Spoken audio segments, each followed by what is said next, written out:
for a kid like you.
Turn around and go home.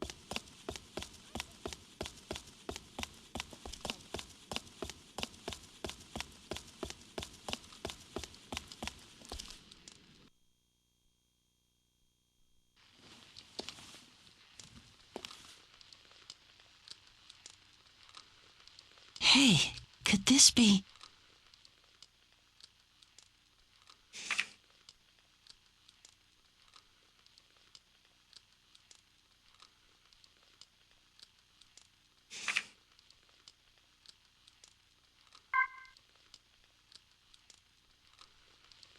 The day of the recital at the ballet school I attended, despite my insistence that he come, Mao didn't show up.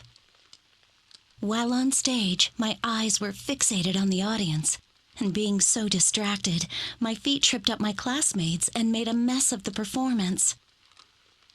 I went home completely dejected, only to find Mao waiting in front of my house.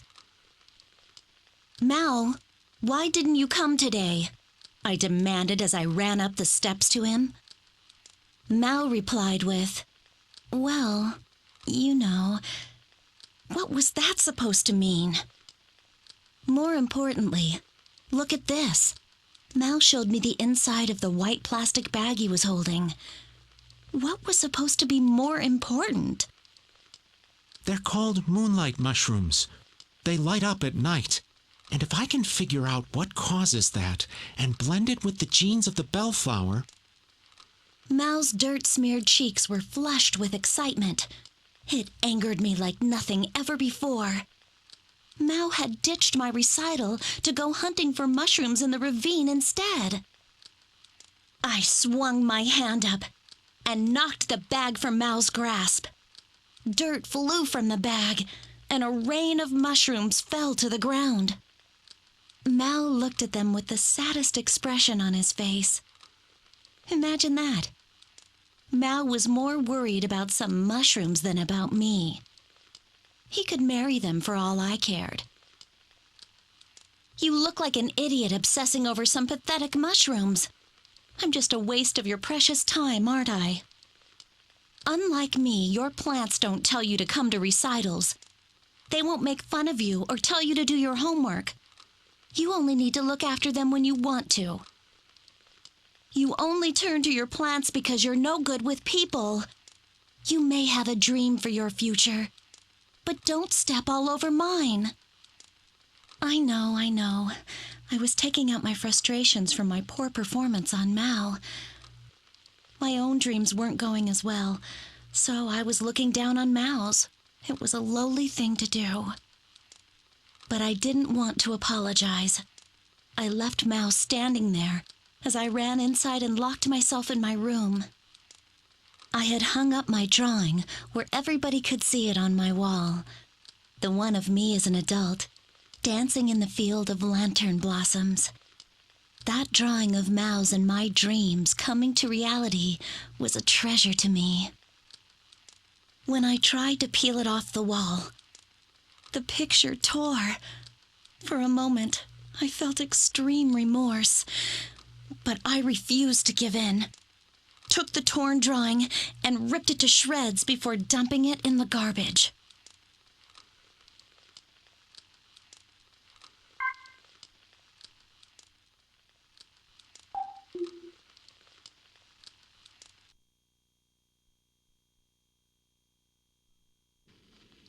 It just gets worse from here. Turn around and go home. I said go home. It just gets worse from here. Turn around and go home.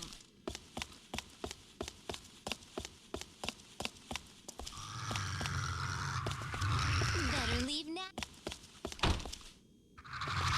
I said go home. Get it through your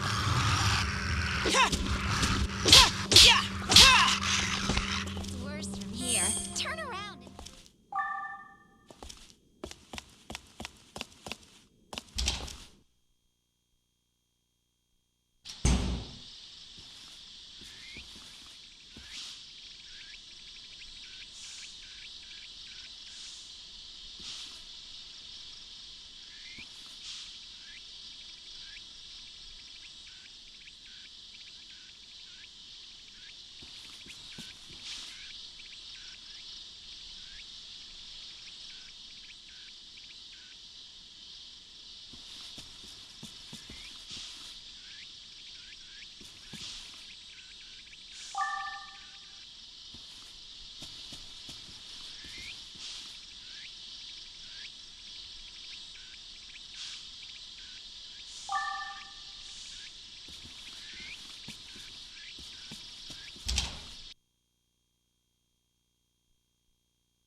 Yeah!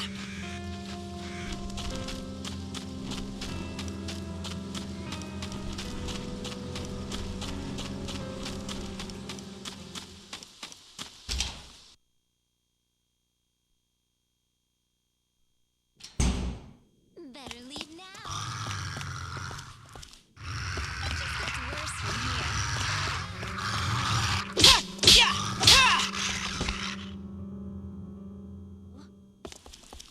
Better.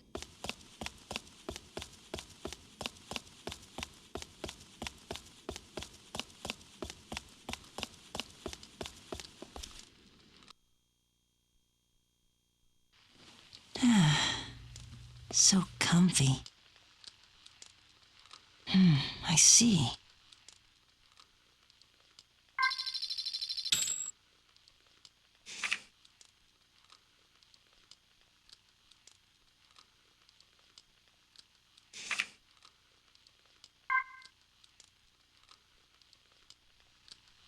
And do you promise to take her in sickness and in health? How's the next part go? Oh, come on already. Do it right, Dad. Cut me some slack. I'm not even a priest. I've never done this before. It's no use. Let's start over from the top. Don't worry about it. How about we make it simpler? This is our ceremony. We'll do it the way we want it. She's got a point. Ready, Dad? I promise to love her for the rest of my life. And I promise the same. All right, then. In that case, I can kiss the bride, remember? I was going to say that. Her smile was so sweet. I found myself grinning back. I never realized how easy smiling could be. The happiness I'm feeling this very moment makes all of tomorrow's fears trivial in comparison. Whatever happens in the future, I'll always have this moment. All I want to do now, from the bottom of my heart, is share this happiness with my son and new daughter. Even if the inevitable end is not that far off. Thanks, Dad. Yes, thank you, Father. Congratulations to both of you.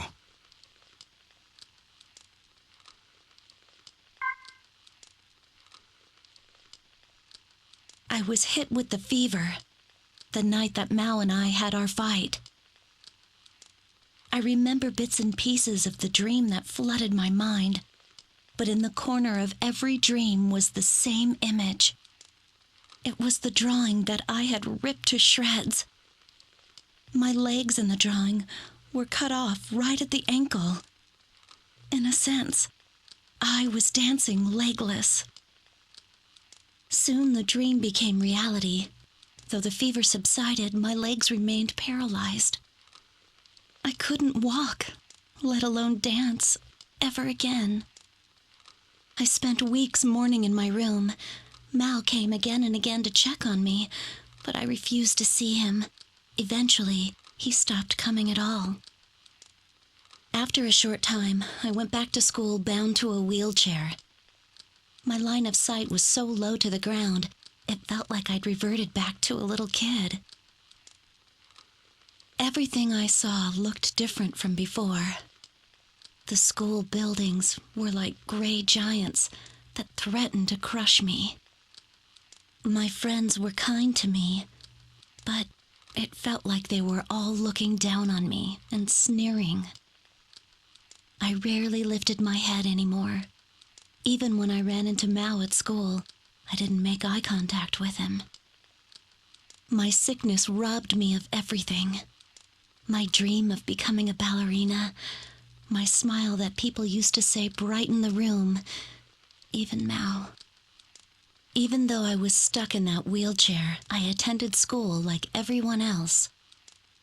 With my unyielding nature, I strived hard in my studies, ate my meals with gusto, and led in my student council duties. Finally, my old smile returned, and I found a new dream. I decided I'd aim to be a world-class sports photographer.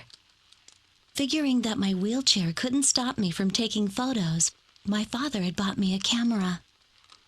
Of all the things I lost with my sickness, there was only one thing I couldn't get back. After that day, Mao and I remained strangers. The anger and hurt I felt from him were long gone, and yet there was less and less chance for conversation like before. I would often watch Mao tending to the flowers in the school garden from my perch at the window. After all this time, it was only now that I truly understood him. It's odd how rather than when we were close, it was by watching him from afar like this that I came to know him better. Plants are far more delicate than I used to think. If you're the least bit irresponsible and neglect their care even a little, they take a quick turn for the worse. And because they can't speak for themselves, you have to sit for hours to watch and read what they need. Do they have enough water? Good fertilizer? Any signs of sickness? Are they thriving? Mao was ever patient as he looked after his plants. If there was a sickly-looking sprout, he'd change its soil, set a splint for it, and even stay late into the night to watch over it. He'd crouch in front of the flowers that had been trampled on by thoughtless students and mull over them for hours. While the other students were laughing it up and having a good time, only Mao would have his ear tilted to the silent voices of the flowers that nobody cared to listen to.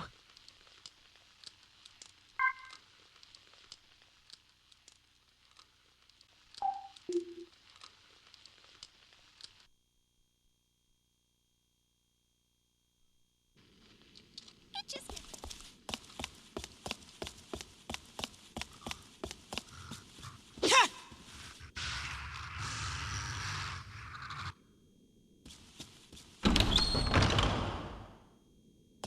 better leave no place for a kid like you.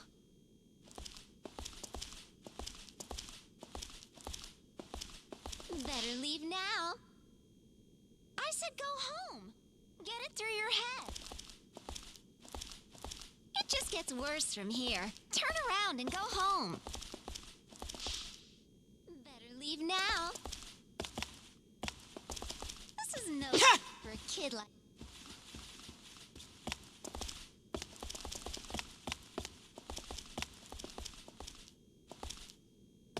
From here. Turn around and go home.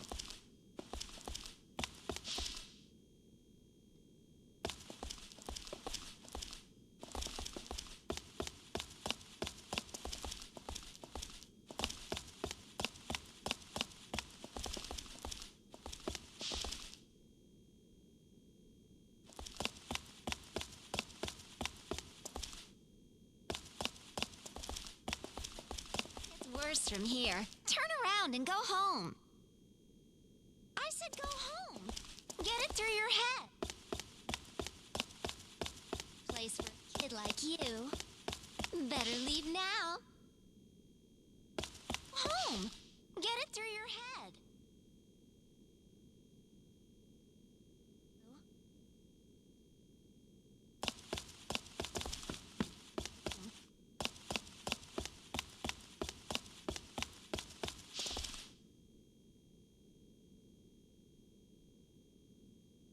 It's worse from here. Turn around and go home. Better leave now. This is no place for a kid like you.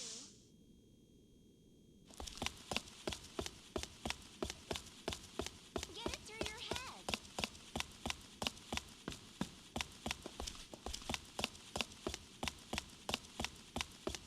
This is no for a kid like you.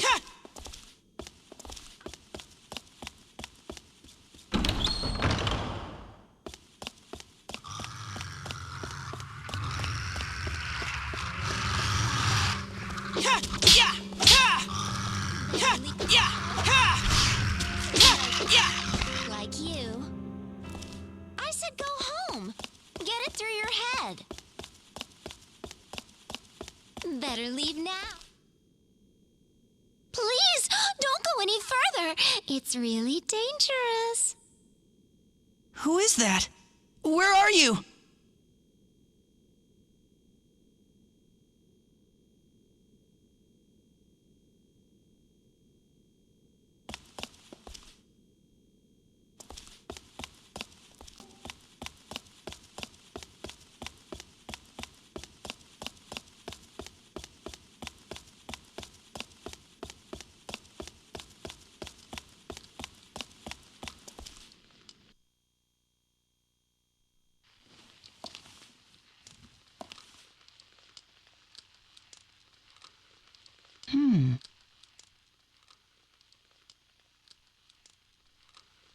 Listen, sweetheart. Tonight, I feel there's so much I need to talk to you about. It's strange, isn't it? For all we know, I could be joining you as soon as tomorrow. Today, our son's getting married. His fiancée is too good for the fool. She's got a big heart and a good head on her shoulders. Like father, like son, they say. Actually, she reminds me a little of you. They both seem happy, just like we were at their age. But even so, I really am an awful parent. I just can't accept it. I bet you want to say I'm being silly. They're starting a whole new life, so much to look forward to, and yet, to have it be stolen away like this, there's no way I can accept it. But I know, no matter what I think about it, I have to give them my blessing. After all, I'll be the only one at the ceremony to congratulate them. I know it's wrong to think this way, but I just can't help. Are you listening up there? If you were alive, do you think you'd be able to smile and wish them well with a clear conscience?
Don't say I didn't warn you.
Yeah!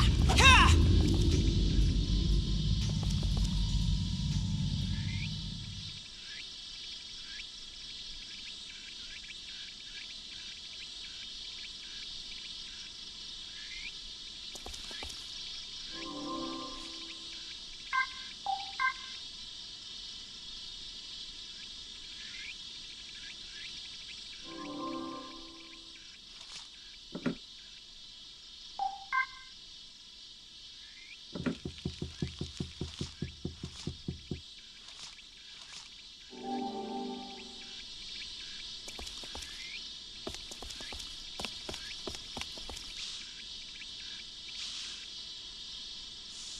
Oh, there's a key here.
I thought I told you not to come in.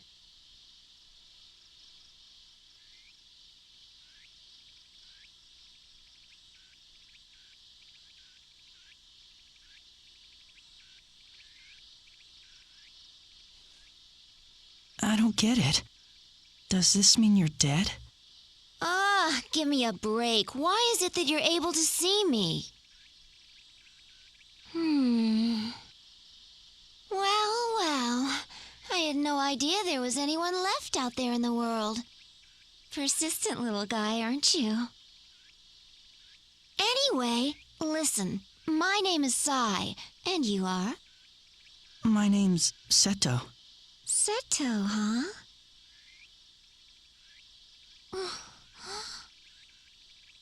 Where'd you get that? Well, Grandpa gave it to me. Your grandfather? So he survived? How strange.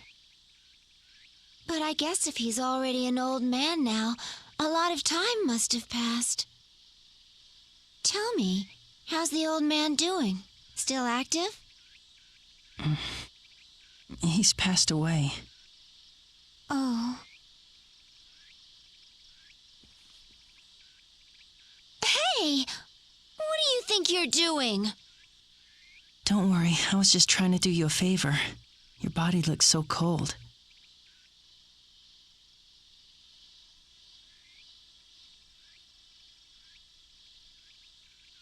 Can I ask you something? Sure, shoot. You see, I'm looking for this girl I saw with silver hair. Have you seen her? Don't ask me. You want a girl? Find it for yourself. You're a guy, aren't you?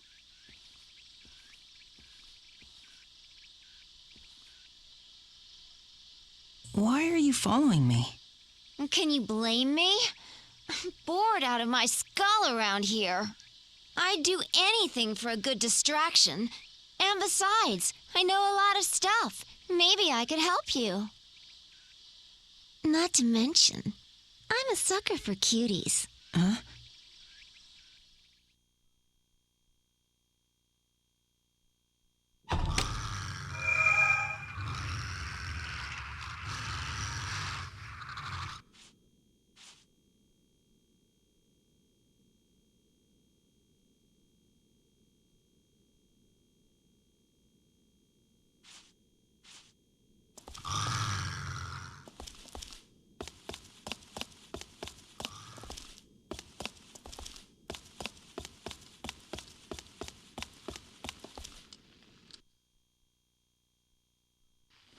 Phew, I'm tired.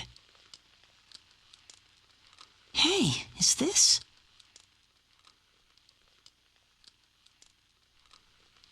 Now that I think about it, even though I wanted to change myself, somewhere inside, I was convinced these days would go on forever. Now my time's up.